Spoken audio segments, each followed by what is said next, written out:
dagata ikka guddaa nama hundaatu jaallata kunoo warra duutee jiruun si raawwata ja'anii dubbatan jamaan saabota ahla keenya tolchii hinu galchi jannata gaaromminni isii uumimamedhuma namaddaan hin filtuu gaariidhaa fi hamaa haadha siidaa galgalaa ganamaa rakkoon ganda hundaa isiidhaan furamaa wallamni jiraatu sisiin araarfamaa tanaaf xiqqaa guddaan hundaatu jaallata jaanii dubbatan jamaan saabota haala keenya tolchii nu galchi jannata taa'ee dhaggeeffataa ergama arrahmataa haala si dhageenyaan gammadee jaallata fuula isaatirraa gammachuun mul'ata waan isaan dubbatan qalbiin dhaggeeffata achi booda ka'ee waan tokko dubbata mee haa dhaggeeffannoo dhiiroo maal dubbata haala keenya tolchii nu galchi jannata akkana ja'anii ergama arrahmataa isin badhaafamtee filamtuu jannata warra jannataati jechuudhaan dubbata nama haala gaarii rabbiitu jaallata kan inni jaallate jannata argata ahla keenya tolchii hinu galchi jannata galanni keemdumuu yaa rabbii dirmata rahmaanu rahiimi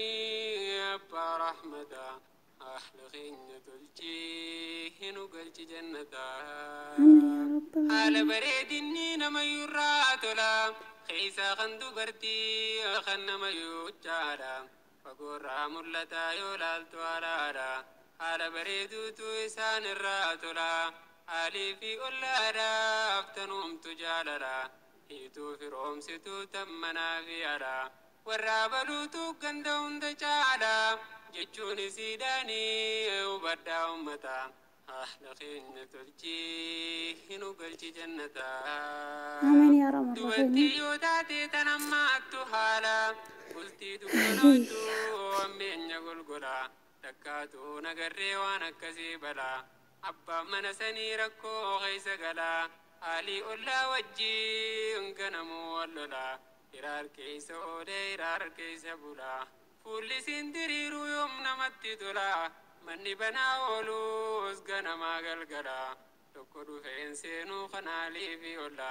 sitti maganfannaa yaa rabbi yaa mawlaa haala hammeeysitee nutti hin buusin bala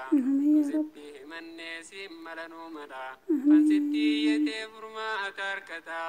haala keenya tolchii nu galchi jannata galanni keendumuu assalaamu alaykum warahmatullaahi wabarakaatuh kabajamtoota jaalatamtoota obbolaawwan koo akkam jirtu akkam naa ooltan baga rahmaa yoonasiin gahee bakkum jirtan nagaaf rahmanni rabbi si waliin haa jiraatu jirtu jabaattu warri chaanaa murayyaan jiratti argamtan baga rabbiin koo nagaan ulfatee yoonasiin gahee bakkum jirtan nagaaf rahmanni rabbi si waliin haa jiraatu warra maatii tatan anaa dhufu baga nagaan dhuftan teeriin dookaa keessa na dhufu warri komantii keessa mabaidu sanna bariitan galatoomaa dhufaadha rabbi sinaa kabaja warra nasihaa khairii waliif dabarsee khairiitti wal waammatee hamtuurraa wal dhoowwe dunyaa akhiraa itti milkaa rabbiin waa godhu rabbiin inshaallah dunyaa kanarraas amma jiruun toltu amma jiruun bareedu rabbiin waa ol kaa'u gaafa galli keessa immoo sulkhaatii keenya hunda keenya rabbaa tolchu rabbi jannata keessattis warra wal argu rabbiin waa godhu rabbiin akka biyya keenyaan waa'eetti biyya keenyatti nagaan nu hadeebisu ilmi imaanaan dunyaan gammachuudhaan haalii keenya guutuu kannee baay'eetti guutuu nu hadeebisu ilmoo keenya rabbi ilmoo warakaa nu haa godhu kan ilmoo hin qabne rabbi isinii haa kennu kan mana hin qabne rabbi mana gaarii isinitti haa ijaaru kan mana hin qabnedha manaa gaarii rabbi isinii haa kennu kan abbaa warraa hin qabnedha abbaa warraa saalii kan isin jaallatu kan si kabaju rabbi isinii haa kennu hunda keessan immoo rabbi keessin kabaja isin jaalladhaa umrii keessan rabbi haa dheeressu rizqii keessan immoo rabbiin haa bal'isu waan yaadan kulli walgaa